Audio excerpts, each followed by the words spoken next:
Hey guys, it's Blitzcrank back with more Genshin Impact. Today I'm going to talk about the Ganyu banner. It seems like a lot of people were saying negative things about the banner, which I don't necessarily agree, so I hope you'll stick around to find out why. As usual, I'll be giving a quick character review and then end the video with what I think are the good goals to have. Also, if you guys are new to my channel, I am mostly posting videos that appraise the character's performance, but also I think this is a game and the best way to enjoy a game is to play the game the way you want it. My recommendations are just that, recommendations. Feel free to use it or not, but perhaps you may find out how to best take advantage of the characters that you love and everybody is happy in the end. Yay! Anyway, let's jump straight into the Ganyu banner review. As usual, I'll start it off with the 5-star character, and believe it or not, miHoYo has finally made a rather exciting 5-star character. Ganyu is definitely the stronger 5-star in terms of potential compared to some of the other 5-stars we've had recently. She is currently the best cryo DPS in the game in terms of raw powers, but it doesn't necessarily mean that she is better as DPS than as a support. In my older video, I talked about how Xingqiu was the most broken cryo unit in the game at the time, and apparently Ganyu's damage per frame on her fully charged shots are higher than Xingqiu's charged attacks, which is 192 versus 250. The reason is because her fully charged shots also inflict bloom damage. Having said that, I think Ganyu has temporary problems regarding her performance as DPS. So the first one isn't really a problem, but we do need to come up with some math crunching for Ganyu's ideal build. The question is, what would be the ideal crit for Ganyu? Being a bow user, if you can get a headshot, it's automatically a critical hit, so you only need to invest in crit damage. But that's only relevant to her headshot damage, while the rest of her kit, like her ultimate, will need to have a proper crit rate ratio to have better damage. The question is, which build is the best overall damage? The second problem is team synergy. For freeze team comps, Ganyu lacks a synergistic Hydro Aura user. With Xingqiu, there's no question that Xingqiu will be the best pairing in a frozen team comp. The problem is that as a bow user, Ganyu has to sacrifice her charged shots with weak autos in order to maintain freeze if she is being paired with Xingqiu. And it's a huge waste on Xingqiu's damage potential too. Mona's taunt only lasts for 4 seconds with a 12 seconds cooldown. It means that even with Sacrificial Fragment, it seems a bit unreliable, but when the skill is up, it definitely has more synergy than Xingqiu. There may be other characters in the future that can enable her better in a freeze team comp, but at the moment, it looks like there isn't a team that synergizes with her well yet.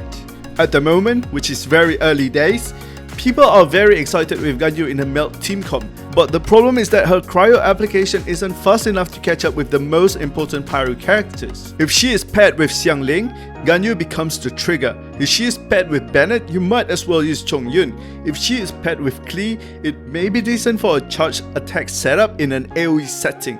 If she is paired with Diluc, the application rate is still too janky.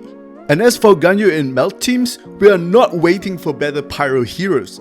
The problem is Ganyu's cryo application is just not fast enough for a cryo to pyro melt. Aside from all that, the most interesting mechanic out of Ganyu's ultimate is that the icicle is a separate internal cooldown for elemental application. So combine that with Venti in an AoE situation, it's just a massive carnage. Currently, I would say that Ganyu's niche is in AoE situations.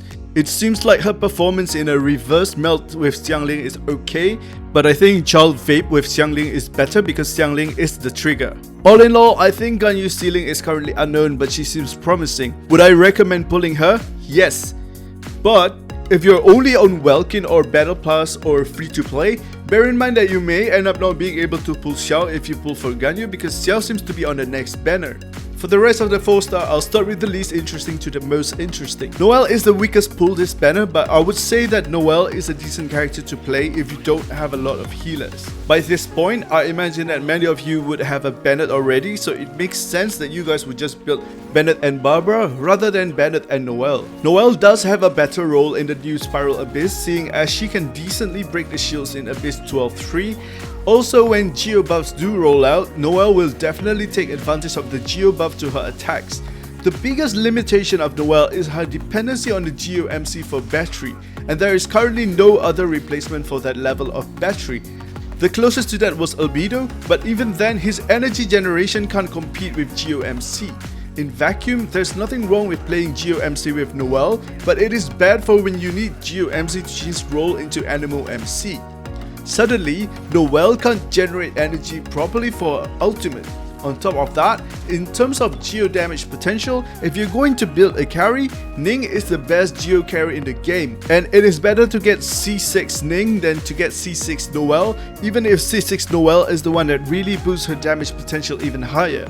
Moving on to Xingqiu, he's still one of the best sub DPS in the game, and the closest competition he has is a C6 Fischl. If you guys don't already have a Xingqiu, he is a must pull even at C0. Xingqiu is arguably the best 4-star pull this banner has, but in case you guys didn't realize it yet, his ultimate power level spikes like mad. He is currently the only character in the game whose potential power scaling goes as high as 5000%. This is dependent on his constellation. At C0, Xingqiu does roughly about half the damage of when he is at max constellation. Even so, at C0 he can fulfill his duty as a Hydro Aura hero really well, so you don't have to go all the way to C6. So then, is it worth getting all the way to max constellation? I would say yes, but it is a luxury. Finally, Xiangling. I can't believe people are comparing Xiangling to Bennett. They are both support pyro characters in the game, yes, but they fulfill different functions. The things that Xiangling can do, Bennett can't replace. The things that Bennett can do, Xiangling can't replace. Xiangling is currently the best AoE pyro attacker in the game in terms of burst damage potential. Whether you couple this with Electro for overloaded or you couple this with Hydro for crazy vaporized damage is up to you, but I'm really at loss for words when people are upset that this banner features Xiangling because she is given to you for free. Xiangling's constellations are amazing, and with the exception of Constellation 2, they will all make her a better support pyro character. Okay, but let's talk about Constellation 6 because people don't seem to be impressed by it. It's normal to run Xiangling at least a double pyrocom. The reason is because she needs a lot of energy to get a high ultimate uptime, so automatically it will actually affect one other character in the team. And then even if her C6 only benefits herself, it boosts her damage, so there's nothing wrong with that. It's not like it's so situational that it's useless when you have it on its own. Therefore, having multiple copies of Xiangling is highly desirable, and I would encourage people who have the Primogems to get her up to at least C4. If you guys aren't convinced on how good Xiangling is yet, let me show you what it's like when you have her as the main DPS carry. This is me using a level 1 weapon on Child with no artifact.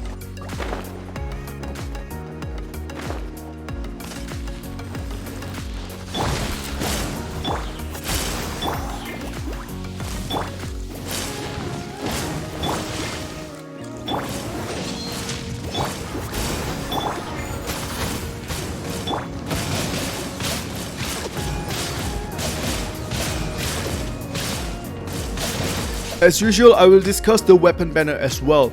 Amos Bow, if you do get it, use it for a stat stick, and unless you have a very particular Refine 5 bow, a Refine 1 Amos Bow will be better for you. Skyward Pride is amazing, especially if you use this as the main DPS weapon where the main DPS has to be active on the field. Wolf's Greystone is better for swap team combos. For 4-star weapons, the best thing from this banner is the Sacrificial Sword. This is the weapon that enables Xingqiu's power level to be up there with Fischl. What this weapon does is it opens Xingqiu to 5-star. What this weapon does is it allows Xingqiu to wear 5-star artifacts instead of the 4-star artifacts. Without Sacrificial Sword, you need 4-star artifacts to push his energy recharge to 250%. It means that with Sacrificial Sword, you're able to push his damage as much as possible. This is the best in slot weapon for Xingqiu over any other 5-star sword weapons because having 100% ult uptime is really important. When you already have Xingqiu, but you don't have a copy of Sacrificial Sword, you need to get this, and it is one of those weapons that I consider a must chase. Bad news is that the rest of the weapons are mediocre. The pole arm is very good for Vape Xiangling, but the other 4-star weapons that have energy recharge substat are also good weapons for Xiangling, so it's not a high priority chase in my opinion.